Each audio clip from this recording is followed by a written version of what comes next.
many families. Honorable Chair and Senators, before the attack, Kenya's security situation was calm and we least expected, because although we had political challenges in the country, a lot of agitation for fundamental rights and freedoms, teachers' strike, labor union issues, although these issues were existing, nobody imagined that we would be attacked by terrorists in the manner and style which many Kenyans before this time just read about it in the papers. But concerning other countries, bombings of this nature would be heard in places like Beirut, in Lebanon and other places, but not in Kenya, and so on. So the country had economic and political issues, but terror was completely a new thing. Of course, we had a bit of problems with the proliferation of small light weapons and small arms. But again, we had not encountered terrorism, and therefore our police had not been sensitized, neither had they been prepared to deal with the threat of terror before 1998. However, Chair, after this horrendous attack on the people of Kenya and the foreign nationals who were within the embassy and the surrounding buildings, the country decided to reorganize its policing units and to prepare to counter terrorism. And that has been the case from that time until today. As a result of that unfortunate event, the country established a special unit, the ATPU,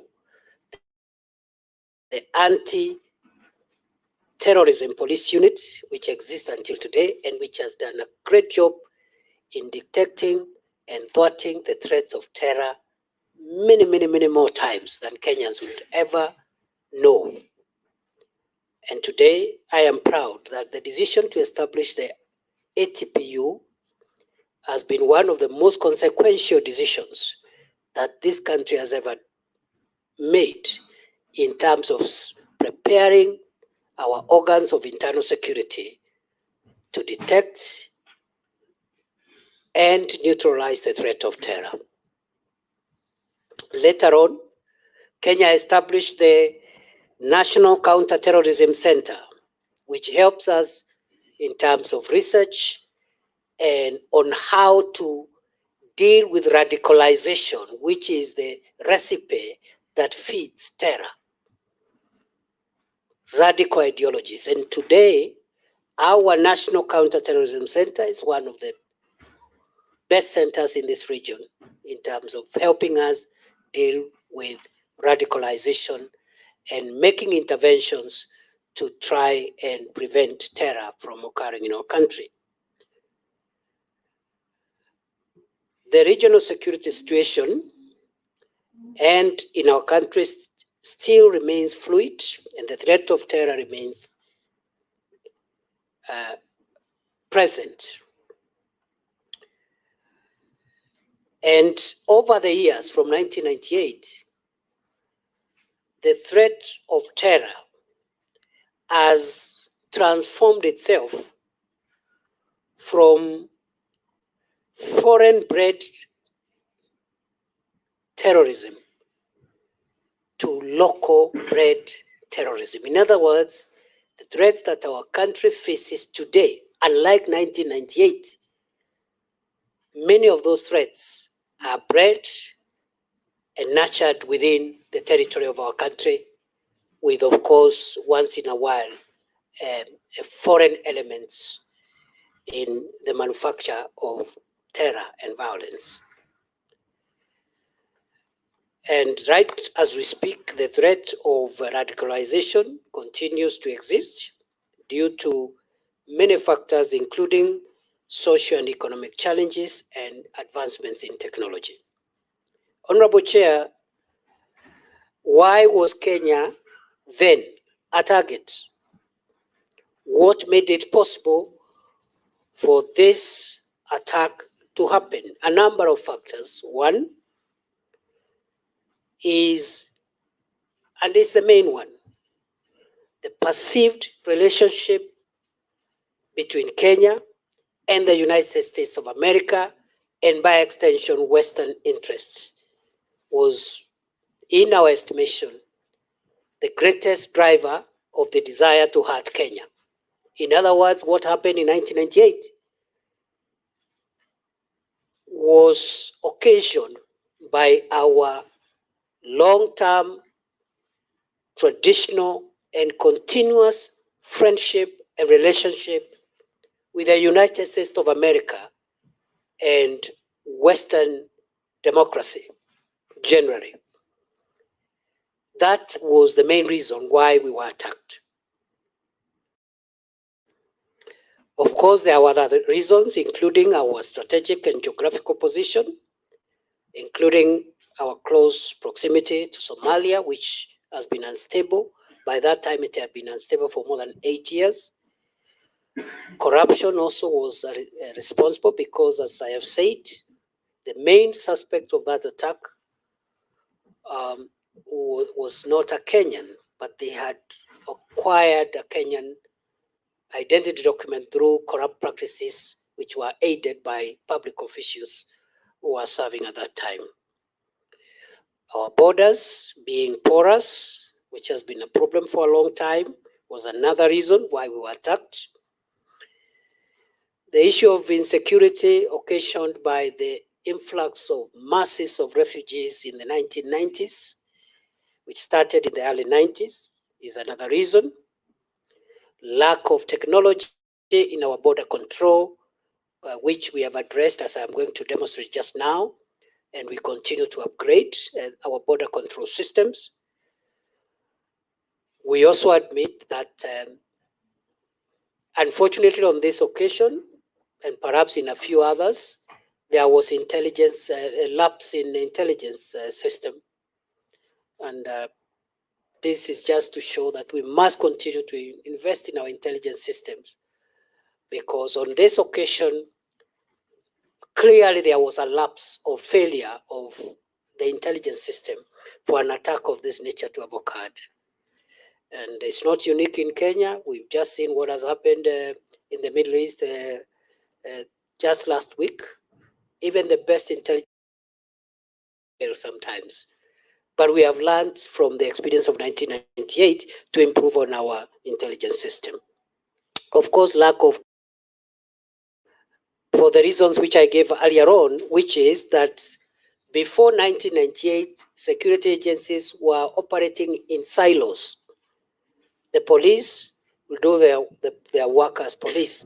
And even the police, you'll have administration police, you have the regular police, and they have no critical relationship.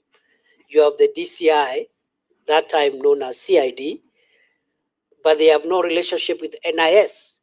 So information perhaps which could be in the hands of NIS, there was no framework to have it shared across board to enable the police of any formation or any other agency to act. And that has been resolved, as I am going to demonstrate in a short while. Honorable Chair, therefore,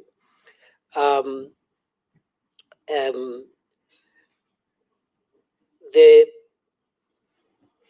following challenges emerged, or rather in terms of collateral damage. What has happened is the loss of lives, which are irreplaceable, loss of livelihoods to many families, some of whom are represented in this chamber today. Destruction of infrastructure, many buildings were destroyed, including Ufundi Cooperative House, Mwalimu Cooperative House, the US Embassy itself, and many other buildings and infrastructural facilities. The friendship between Kenya and US in the handling of the incident made us even greater enemies to the threat of terror. And in the succeeding years, this has been demonstrated. We have experienced other attacks later because it became clear during this crisis that it is true. We were clear friends of the United States of America, and unapologetically so. And I believe that is the position until today. But that demonstration of our fraternal relationship between our two countries made us even greater targets of the threat of terror in the years to come.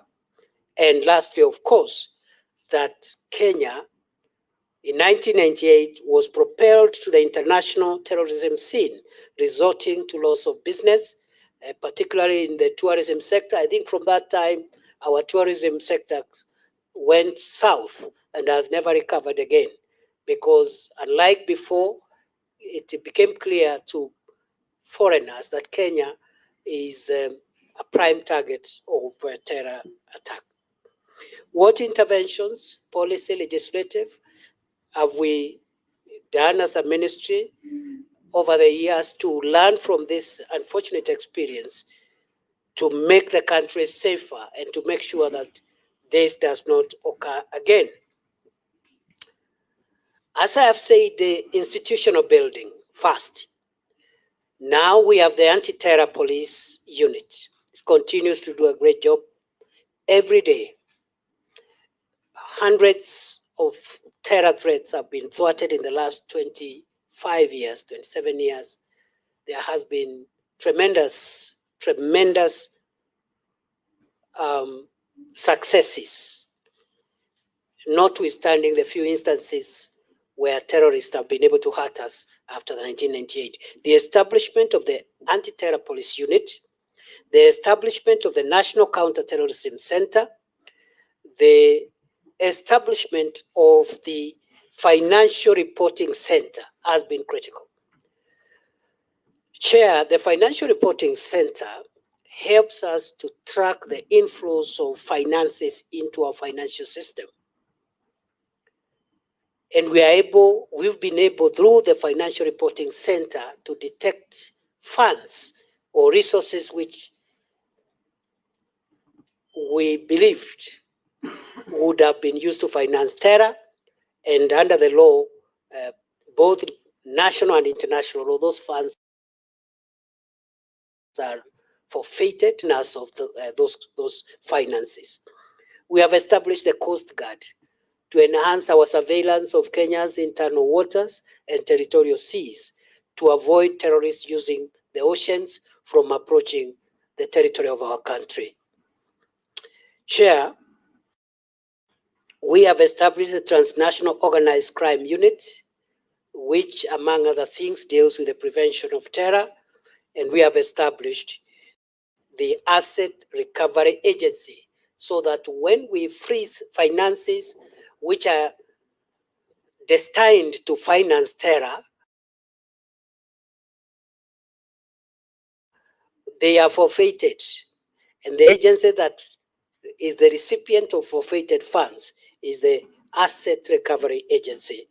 And therefore, in a nutshell, through institutional building, we have made our homeland better prepared to prevent a recurrence of the sad and devastating we had in 1998. Number two, we have improved on our border control. Before 1998, the border control system was weak. As a result of this attack, we put in place a system known as PISIS, which means Personal Identification Secure Comparison and Evaluating System. Personal Identification Secure Comparison and Evaluating System, PISIS, which has served the country well for more than 20 years. However, we experienced some attacks. In 2014, in Westgate, 2013, 2014. Thereafter, 2015, Garissa University. Thereafter, in 2019, Dusit, with various numbers of casualties. What we have done in border control, therefore, is that we are reviewing the system, the PC system, and we are replacing it with a new, more technologically advanced system known as Advanced Passenger Information / Passenger Record System, API / PNR. This system, we hope, will be able to, and this system will enable immigration officers and border control officers and law enforcement agencies, including our intelligence service, to profile passengers journeys into Kenya from their country of origin. The moment a person starts a journey to travel to Kenya from whatever country, our agencies are aware what kind of person it is, whether he's on the red list of suspected criminals, and we can decide either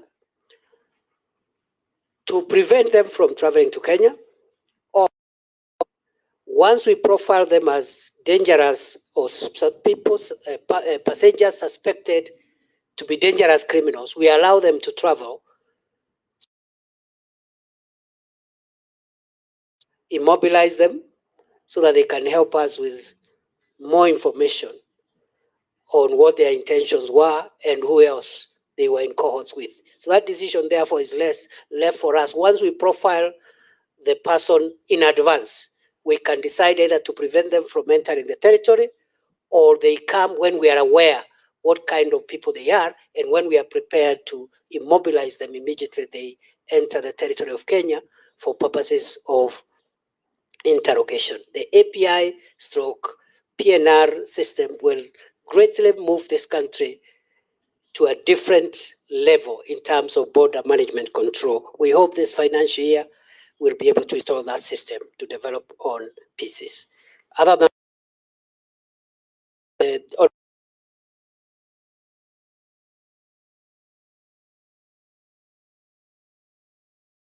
Honorable Chair, we have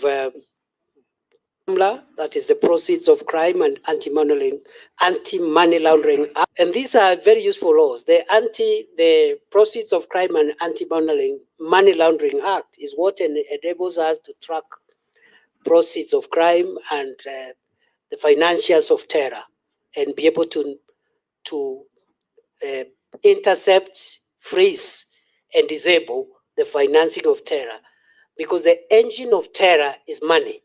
If you remove money from terrorism,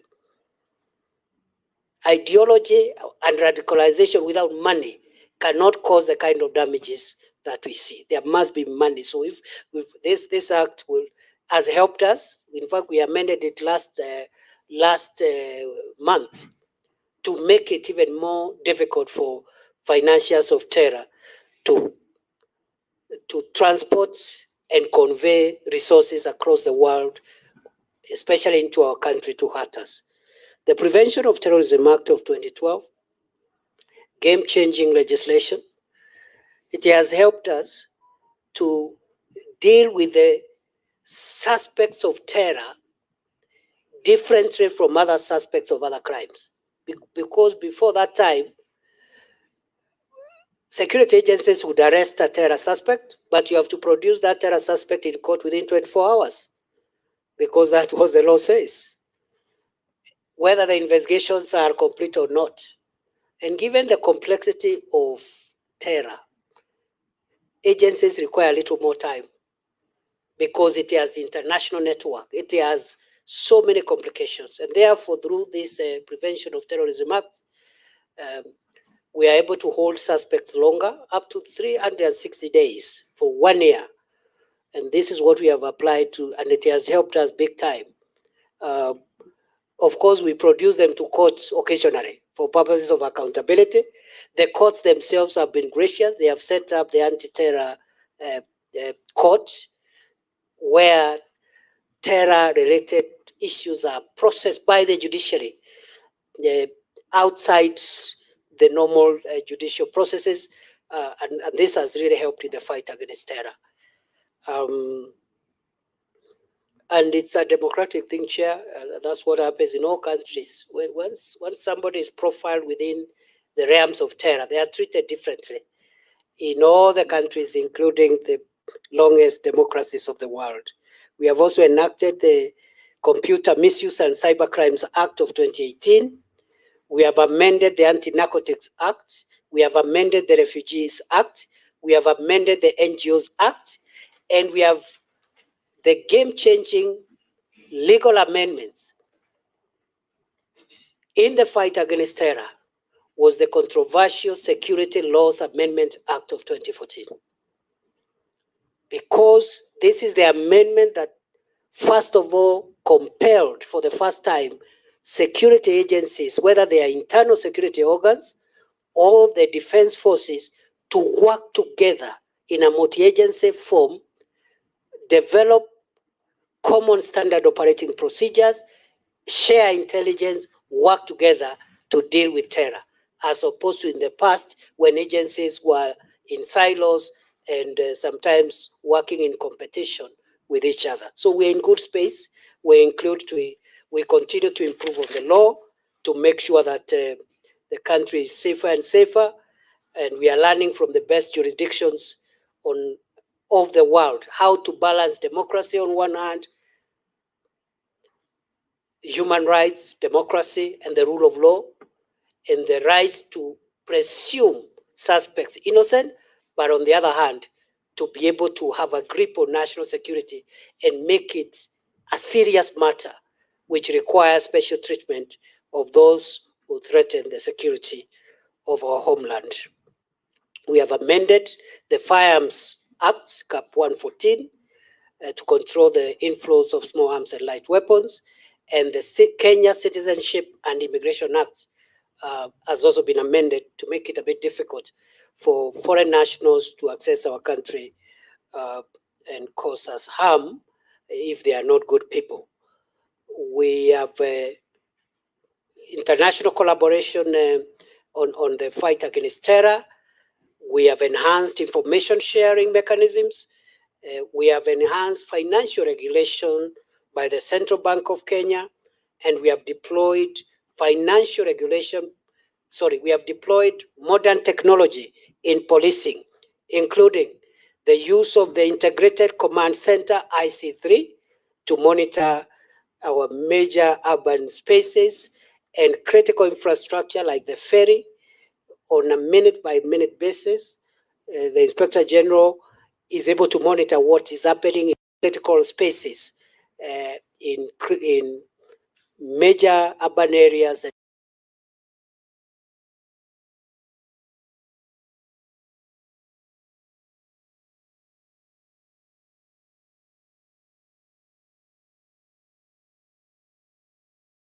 basis on this to make sure that the country is safer than it is now. Finally, Chair and members and all the stakeholders present today, even with these measures, the threat of terror remains alive, not just in Kenya, but in many countries of the world, especially countries that share the same ideals with our country. Therefore, even with the institutional and legal adjustments, amendments, and improvements, we must consciously sensitize members of the public and all people who live in this country that the threat of terror remains real, and we must always be alert and conscious. Number two, in my closing remarks, is to say that I am proud of the effort our security officers have put to defend the country from the threat of terror. Many have paid the price of this defense of the country with their lives. Others have been maimed As we speak, in northern Kenya, where we've had incidents, a bit of Lamu, we have lost officers. Others have been injured significantly as they try and keep terror at bay. And therefore, it's a good occasion to salute the work of our security agencies, especially the special police units and the multi-agency teams on counter-terrorism that we have put in place. And finally, in my closing remark, is to say, from where I sit, the 1998 bomb blast in Nairobi, which was also extended to the US Embassy in Dar es Salaam, perhaps to create a diversionary consequence. That attack will remain in the history of our country as one of the worst attacks to have happened on our soil. And this attack, even if we have given some reasons why we believe it occurred, at the root of that attack was the friendship of Kenya with our traditional ally, the United States of America. From where I sit, therefore, I believe what this committee is doing is good for the country and for the world, and for our continued friendship with the United States of America. Unfortunately, the American citizens who lost or suffered in whatever other way as a result of this attack were compensated. From where we sit, and as the country's security minister, it is our view that what this committee is doing is a good thing, and we are in total support with the of who lost their loved ones, who were injured or suffered damage or loss during this attack in the compensation scheme, because that attack was not directed at Kenya and Kenyans for their sake. It was directed at Kenya and Kenyans because of our friendship, our hosting, and our standing with the United States of America and their interests. Thank you. Thank you, Mr. CS, for that elaborate speech. And I would want to call upon the victims to have just 5 minutes to say something before I invite the senators to ask questions to the CS. And before they speak, Mr. Mondigi, Senator, can you come on record? Senator. Good afternoon. My name is Alexander Munyi Mondigi, Senator for Embu County Committee Member. And welcome. Lillian, 5 minutes, because we don't have a lot of time. Thank you. Thank you, our CS. Thank you for the good job that you're doing to ensure that we are safe as Kenyans. And everyone here will just speak briefly. Mine is just to highlight to you that my son was born that time, and even the mothers of the silent survivors, the children are now 25 years old. And the orphans who are also born that time, and those who are actually young, are a very vulnerable age, whereby out of the anger that they go through, they can easily be radicalized. So my request is that you can sit down with your committee and see what you can do to help us bring up people of integrity in this nation, because as I said, they're very vulnerable, and anything small can trigger them being taken to the other side and become an enemy of the nation. Thank you very much. I will allow my sister here, Grace, to speak on behalf of the orphans briefly, very briefly, kindly. Thank you, Chair, and thank you, Honorable CS. For us as orphans, we appreciate the work that you're doing in terms of fast-tracking the passports for us. We are looking for employment. Most of us don't have jobs, so they're trying to see if we can get jobs outside the country. So we appreciate and we ask that your office continues to fast-track that so that you can be able to get our passports. And as Lillian has spoken, I think there are so many vulnerable orphans. Things went haywire since they lost our parents, and most of them don't have jobs. They have so many idle time, so they engage in illegal acts, alcoholism, drug abuse. So all this is affecting all the orphans. Please have your committee look at it and how we can be able to support the orphans. Thank you.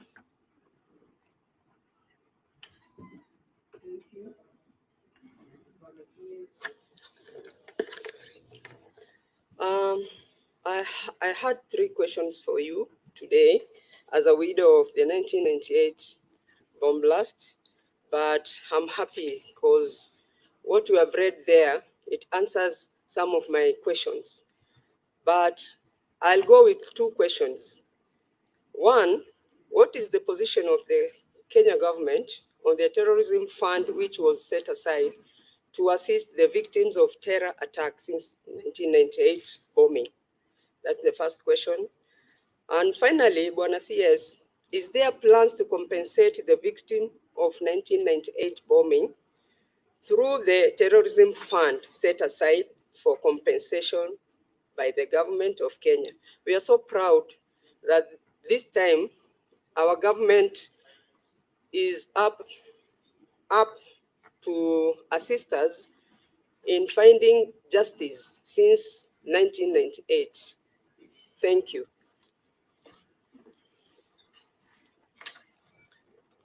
Bwana CS, through the chair of the ad hoc committee and the secretariat, mine is just a question, or rather I have a request that like my colleague here has asked about the passports.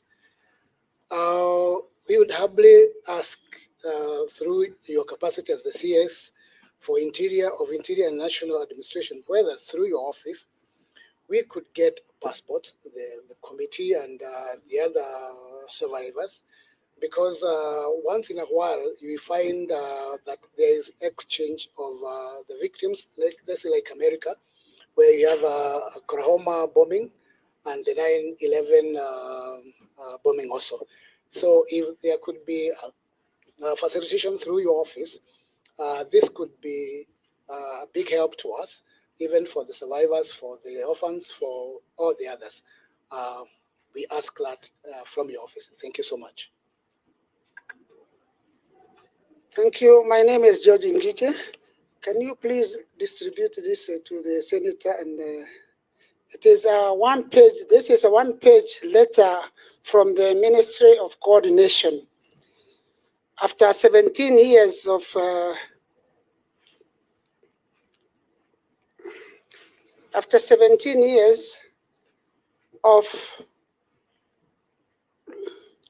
and to the CS, our Honorable CS.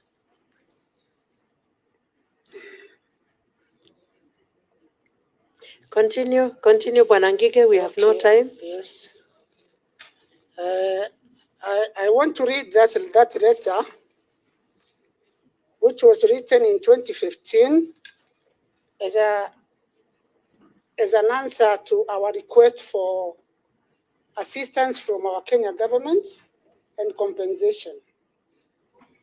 This is from the office of the President, Minister of Interior, to George Ngige, Chairman of the 7th August 1998 Bomb Blast Association, and that was in June 2015.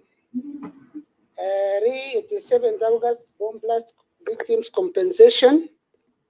We acknowledge receipt of your letter dated 5th March 2014 and the subsequent reminder of the same dated 2015.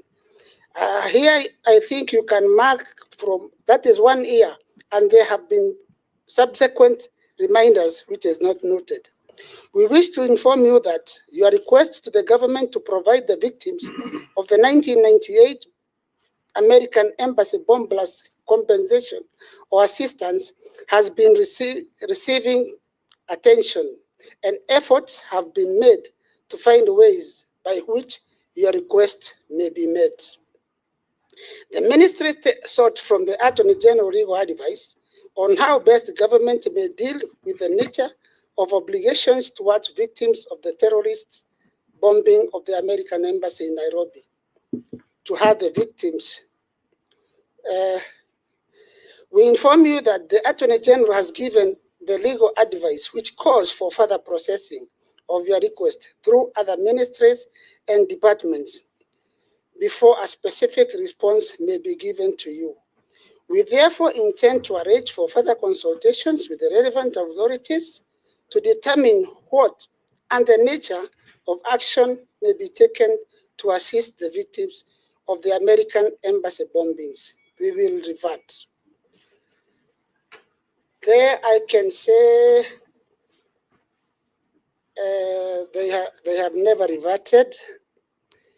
And here, Mheshimiwa Bwana CS, I've seen you have talked about Porter.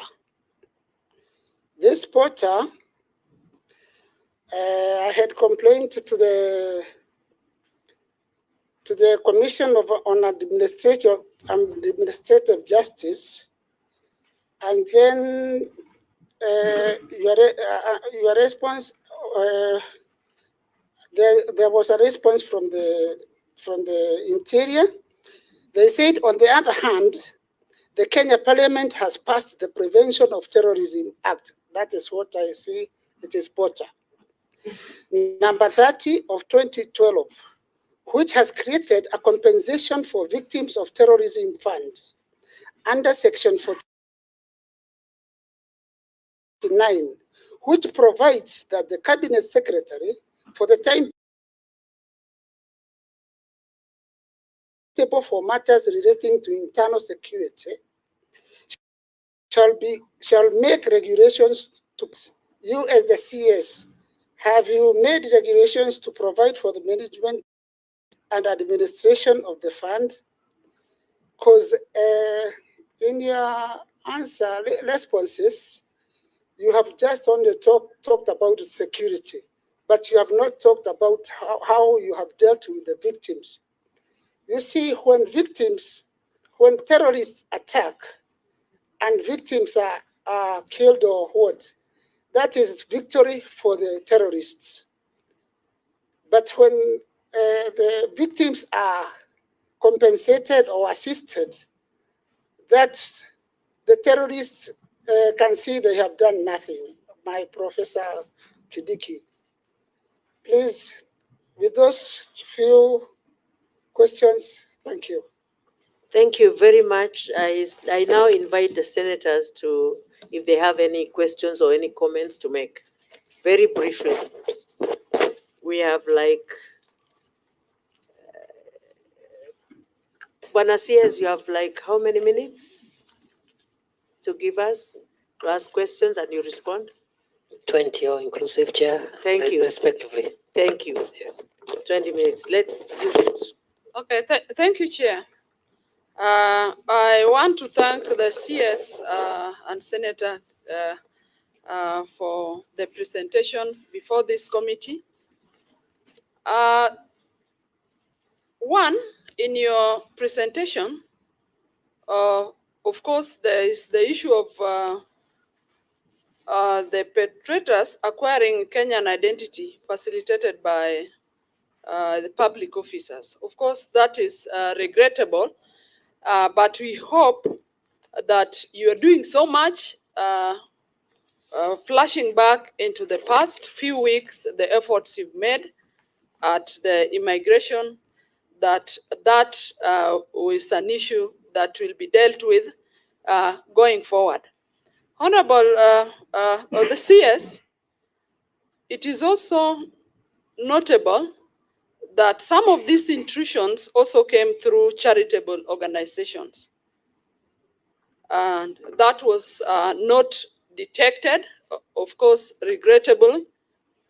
But 25 years after that, CS, We also see not an act of terror, but we saw right in the village in Kilifi,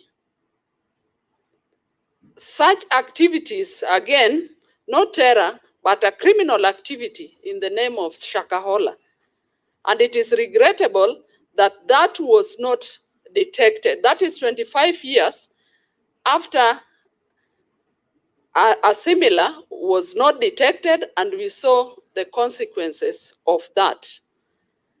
I hope as we plan for the coverage on urban centers, as a ministry, you do not also focus on the rural areas because of emerging trends of criminals and criminality. That is regrettable also. CS, those may not be questions, but you can comment on them. But as a Senate committee, we are looking forward to ensuring that Kenyans that lost their lives, Kenyans that lost opportunities, that were injured, some of them that are with us, if you are, we can say from the time this committee came into place, we have had very painful experiences listening to the testimony of Kenyans that were affected by the bomb blast, and we hope we will facilitate their compensation. Honorable Speaker, Honorable Chair, those were just comments. The CS can comment on them, but it is regrettable that 25 years we are also dealing with a massacre of that level at Shakahola. Yeah, thank you.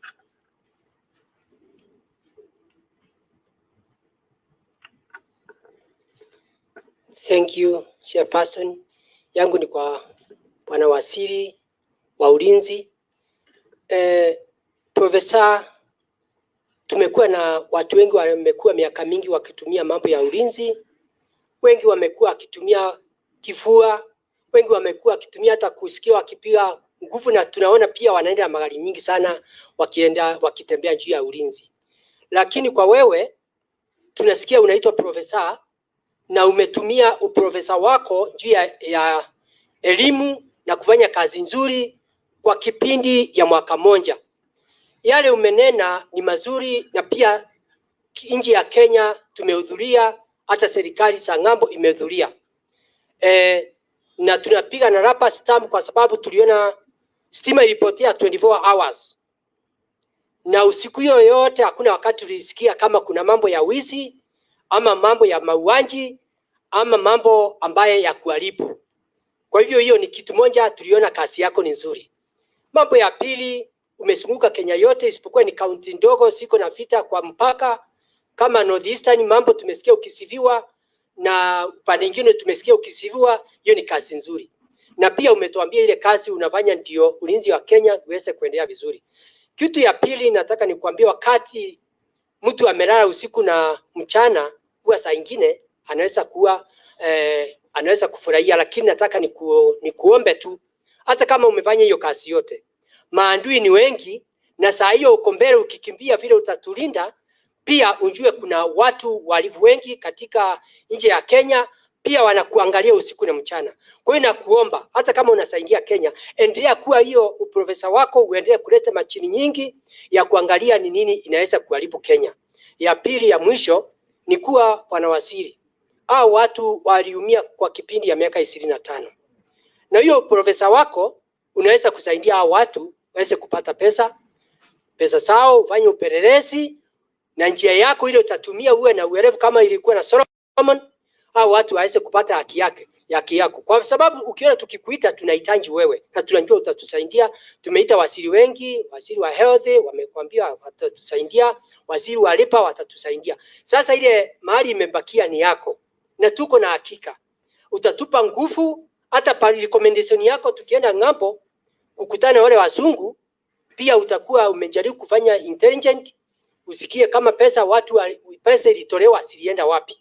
Kwa hiyo nakuomba Bwana Waziri utusaidie vile hao watu watapata haki yao, pia ukifanya kazi ambaye ni ya Kenya. Na tunakwambia umefanya kazi nzuri, na hatuwezi kusaidia wewe, lakini Mungu tunajua siku moja atakulipa. Thank you, Asante. Senator Mondiki. Lakini just to correct you, hakuna watu walilipwa. We are still demanding for compensation. Parasia person kunasemekana, But- ngoja kidogo, parasia person sio watu walilipwa.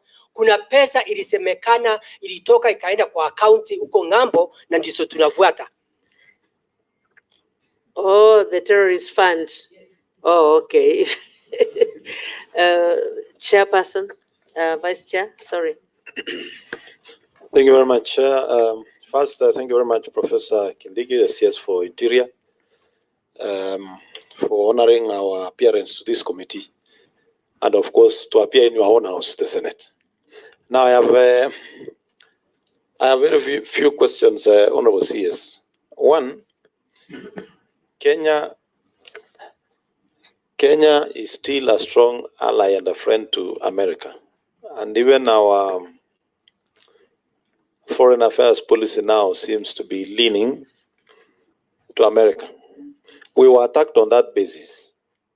We are also seeing an increase in attacks around Lamu and Mandera in the country. We also want to believe it's because of the same accusation. Now, what measures has Kenya government put in place to ensure that we don't suffer any more attacks on this? And what assistance in terms of collaborations with the US government is Kenya receiving for these acts that may not necessarily have been directed to Kenyans, but arising as a result of our relationship to America? Number two, there were a number of NGOs and CBOs and CSOs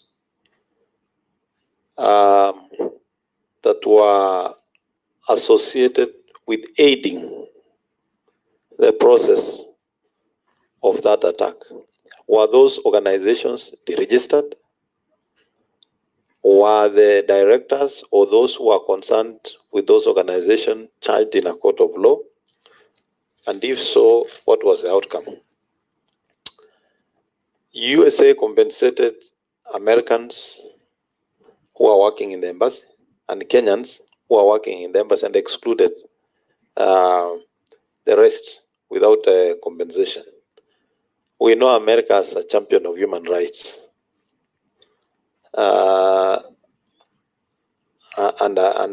We just want to know whether there has been engagements from government with engagement by Kenya government to American government with a view of compensating the rest of the Kenyans who are not compensated. Finally, CS, these terrorists acquired Kenya government what I would call security documents, because identification documents are essentially security documents. You say the officers were arrested. Were they charged in a court of law? Were they sentenced? Or what was the outcome? So that we're able to deal with that matter. Thank you. Finally, CS, allow me, Chair, to ask one very sensitive, not sensitive really, but I would say political. Now, the Terrorism Act, Honorable CS, gives immense power to the state to hold suspects more than about 365 days or so, for more days than the usual provisions that we have to be produced in court. Isn't this law open to abuse by the state, particularly when the state is politically motivated? And I say this because I saw in the last regime, one of my former colleague governors, the governor of Nairobi, Gideon Mike Mbuvi Sonko, was charged with terrorism. And I've looked at the offenses under those terrorism. Well, it can be my perception, but I don't see a situation where Gideon Mike Mbuvi Sonko was aiding terrorists. Would this not be open to political abuse? And what are the limitations that will make sure that this law is applied in a manner that is fair and for the sole purpose of deterring terrorism in the country. Whereas we appreciate that the law is necessary actually to deter terrorists. And we know police officers in the past have had serious issues. When you arrest, you know, suspects that you have investigated, you have tracked for a very long period of time, got some evidence, and then they are just released on flimsy grounds on, you know, a bond of 3,000. And then the fellow is asked to, you know, to show up after 6 months.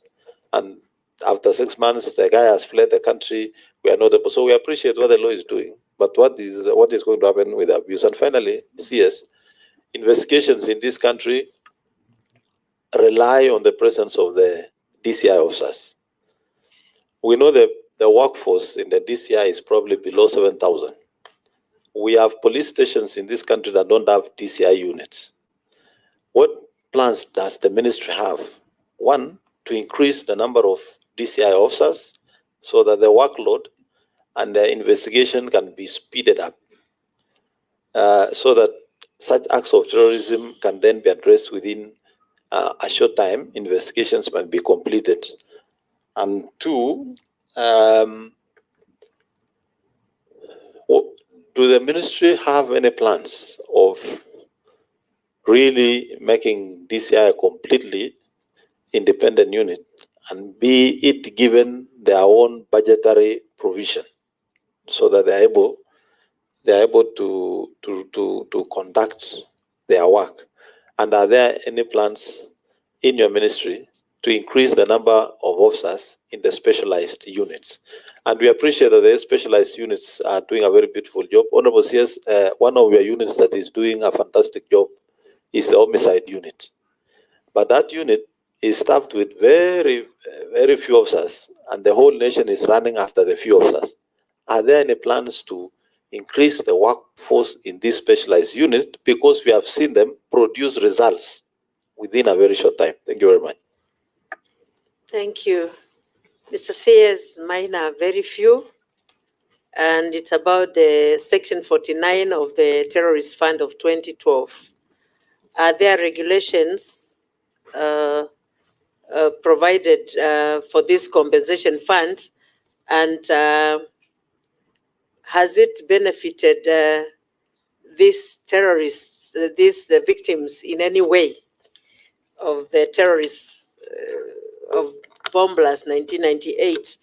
Bwana Sayers, also you've mentioned that life is irreplaceable. We do agree, but people do get compensation so that at least they can heal. Even if life, we cannot replace life, definitely, but people can be compensated. Those who died, they have their next of kin, and those who are alive can also be compensated.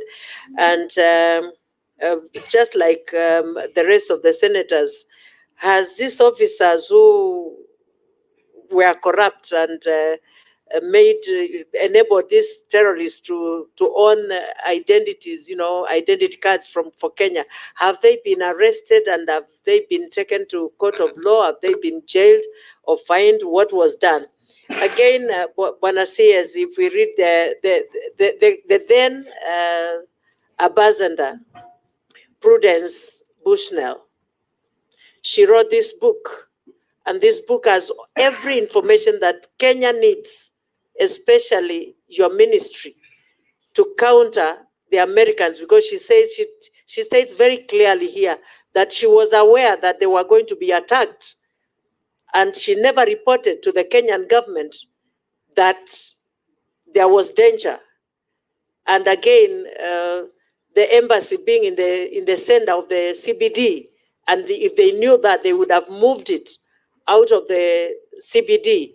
We would not have lost as many lives as we have. And so I think through the information that is written in this book, and this ambassador is still alive and she can bear witness of what she wrote, I think you can help us follow up the compensation. And again, we are not asking Americans for too much. Americans are our friends, and they are human rights defenders. Here are Kenyans who lost their lives, who were hurt, and are living vulnerable lives without, some of them can't even put food on their tables. Mr. CS, in your capacity, and the Kenyan government, can you kindly assist us to pursue this together in unity so that we can deliver the compensation that we are fighting for and we are looking for? Because that money in this fund is from terrorists, just as you have explained. We are not asking for Americans' money, but this fund is there and it is meant to compensate such people. Kenyans took their bullets, and so they should be the big brother and do the right thing. We are not asking for much. Bwana CS, can you help us also in this? We've also spoken to the CS Foreign Affairs and Diaspora Ministry. We've also communicated with the ambassador in the US, Kenyan ambassador in US. We need appointment to meet with the Senate there. And if we put our efforts together, we'll be able to do this. And once we sit down with them, I am sure they will see the need and they will believe that they've not compensated. Because through the compensation that they did for the people who are working for the American embassy, they believe that they compensated all Kenyans, which is not true. The rest of them were not compensated, only the people who are working for them.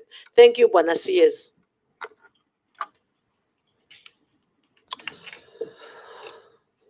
Thank you, Chair. Chair,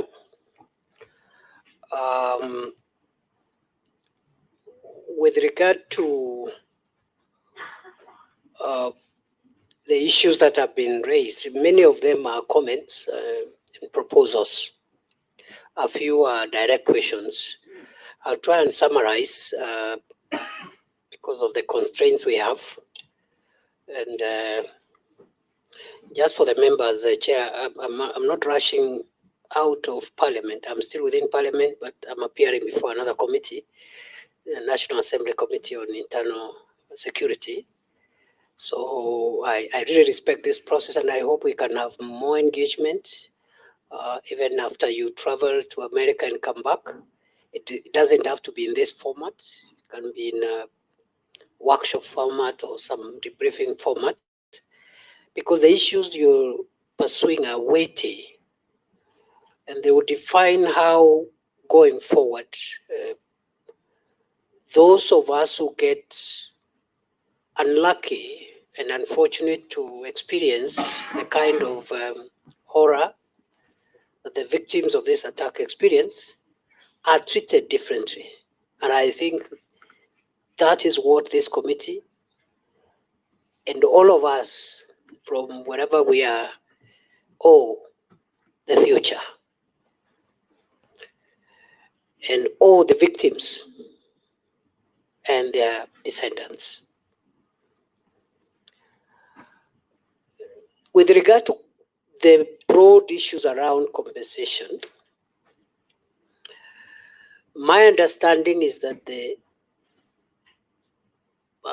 American authorities have argued in the past that with regard to compensation for terror attacks, their law does not allow non-American citizens to get compensated.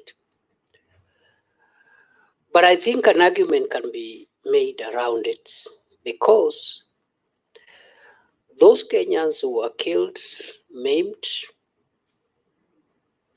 including some whose families are represented here, would not have been killed. The terrorists had no reason to hurt those people. And I dare say Kenya would not have been hurt at all. We were hurt because we were hosting an American embassy, and the target was America and its embassy. In the process, collateral damage, we lost lives and we got maimed, our people got maimed. So an argument can be made And I wish you well, and I want to pledge my support and the support of the ministry and of government in this administration to make sure that this matter is given the impetus, the support, and the vigor of government until it is resolved. That's Sorry, number one. Mr. CS, just point of information. We have lawyers in the US who have already sued in the US, and they've already been awarded compensation, but they have nowhere to draw that fund. That's why we are insisting that to meet with the Senate in the US so that they can amend the law and include Kenya to be eligible to the compensation fund so that our people can be compensated. And actually, all of them have I-95. Even those who have no ruling have I-95 form, which includes them for compensation. Thank you. That's good information. Thank you, Chair. I appreciate, and I think what I see therefore as the work of this committee is to help the government to connect the dots, and have this matter resolved. But from where I sit, I think this is the time to bring this pain to some manageable end. I think the relationship between Kenya and the US are at their best, luckily for us at the moment, and therefore help us to connect the dots and bring this matter to conclusion. The people who aided these horrible criminals were the public servants were dismissed from service and they were prosecuted. But at this time, the Prevention of Terrorism Act was not in place. So their treatment was lenient treatment because the law that time had not envisaged the gravity of terror. And though I think that is what happened. In terms of the organizations which were involved, they were deregistered. And that loophole is what we have closed now by amending the law related to charitable organizations and NGOs. And I think going forward, I think Cabinet is soon going to consider even new laws in that space on NGOs, because a lot of money is channeled through NGOs, and many NGOs and charitable organizations do a wonderful job to partner with government to develop our country. However, that is a space also which has been misused, and we're going to be extremely strict with the resources in that space to make sure that only resources that are targeted to helping the country get their way here. Chair, with regard to strengthening the loopholes in the acquisition of identity documents, we have made some progress, but we are not there yet. We have a lot of work to do. I want to assure the committee